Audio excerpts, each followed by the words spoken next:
So I've been kind of going around YouTube looking for photography reviews of the LUMIX S1RII. It's a high resolution camera. I kind of maybe anticipated that there'd be a ton of them. I've seen a lot of photos with it and they've been great.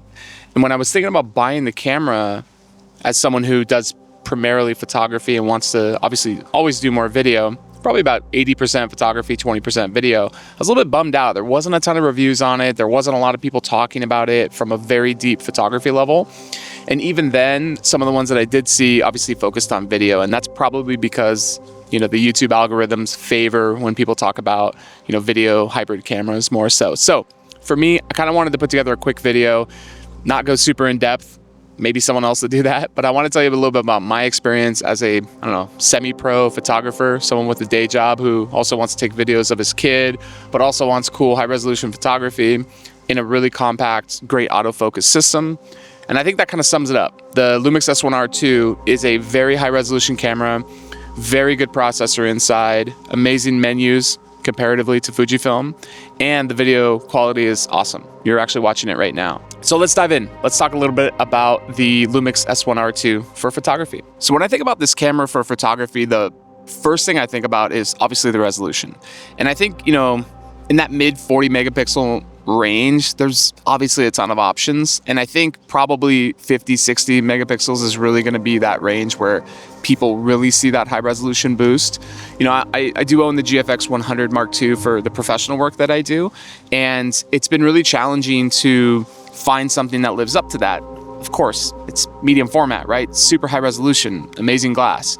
But I think in my mind, there was something else out there, there had to be, other than Sony, other than what Nikon and Canon are doing, which is fine, but that was decently affordable, but also was like a flagship camera that kind of did it all. And so when the S1R2 came out, all I saw was video reviews, you know, rolling shutter and this and that. And I kind of thought to myself, I said, isn't like this a photography focused camera? And ostensibly it must be because they came out with the S1 Mark II, which obviously is a very focused video camera. But ultimately, yes, these are all hybrid mirrorless cameras and they can kind of do everything. But that high resolution sensor, I don't know many people in my personal life, professional life, or even people on here that talk about, oh, the 8K is just so incredible. You need to be shooting in 8K. You hear a lot of people talking about open gate, a lot of people that, you know, do this professionally and want to do vertical video for, you know, client work, etc. But I really thought about like, where's the photography love? So there's been a couple videos, like I said, on here that have talked about that, and they've talked about the camera being really strong for photography. And so as somebody who previously owned the S5 II X, I want to talk about this camera compared to that one, and then compared to some of my Fujifilm cameras as well. So number one, I think this camera is much faster than the S5 IIX. And when I say faster, I don't mean that burst rate, which is a whole nother story on here, but I'm talking more about the responsiveness of the camera. You know, when you would turn on the S5 IIX or even the S9 from a cold start, it takes a while, right? I think for this camera, it's much quicker. When you click record on this camera as well, it does have a little bit of a lag, but much less lag than what the S9 and S5 IIX have. So processor speed is much better. The menus on here definitely feel, you know, negligibly more responsive, if that makes sense. So there is a little bit of boost there. But ultimately, I really feel like this camera really shines when it comes to just being able to save files, being able to move forward very quickly. Of course, the CF Express Type B card helps with that.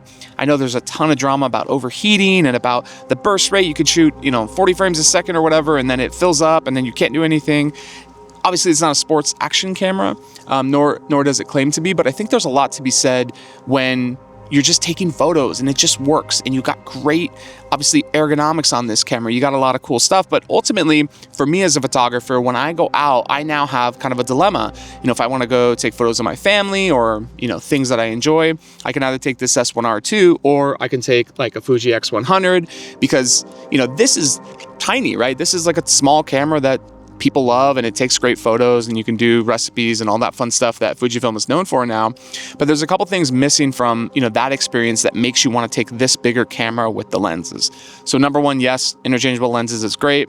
But number two, this screen is awesome. You've heard it from a million people.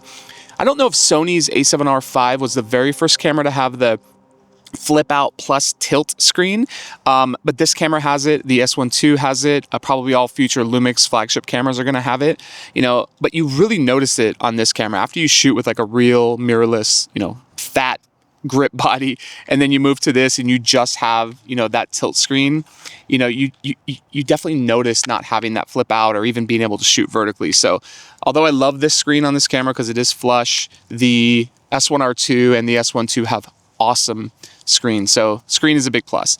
I think also for this camera, the ergonomics are great, right? The dials are a huge, you know, a different direction than what Fujifilm's doing, right? Even with some of their PSAM cameras, this camera is just much better, right? With the custom settings and now finally having a dedicated video and photo switch. I think for me that was key coming from that S5 IIX. So having the new ergonomics on here is awesome. And I do want to say I think the grip here is much stronger. I think some of the body material, that kind of faux leather that we're used to on mirrorless cameras, is definitely a little bit better. But I think ultimately these are minor things, right? I know some people can put the S5 IIX or S5 II case or cage, excuse me, on these cameras, which probably still is the case. But I think ultimately, it's just a better shooting experience. The back dial certainly is a little bit easier to turn and in a better spot where you're not going to mess it up. So been very happy with this camera so far. And thirdly, I think about when we go take photos and I go out, yes, it is a big camera. Yes, the lenses are much bigger, much better quality, but it's that moment where you realize, you know, these are great 40 megapixel images, but they're APS-C and you can feel it. And I know there's a lot of talk, and I've even said this before on this channel, like it's not that big of a deal. True. But this camera is something else. This is definitely that midway point, as it should be, between like a medium format GFX 100 and an APS-C flagship camera as well. So I want to spend the rest of the video sharing some photos just kind of over the past few weeks. I'll even put in a couple video clips here and there, but I've been super happy with this camera. It kind of has changed the way that I'm approaching photography. I'm not, you know, this incredible, you know, photographer by any stretch of the imagination, but it's helping me be a little bit stronger when I think about how I approach photography. So with that, thanks for watching. Hopefully you enjoy the photos, and I'm happy to have a discussion in the comments. But yeah, the S1R2, I highly recommend it. Fujifilm shooters, Nikon shooters, anybody who's looking for incredible autofocus, fast processing speed, a great lens lineup. I mean, I can't recommend this camera enough. It's pricey, but you get a lot for it. So with that, thanks for watching. See you next time.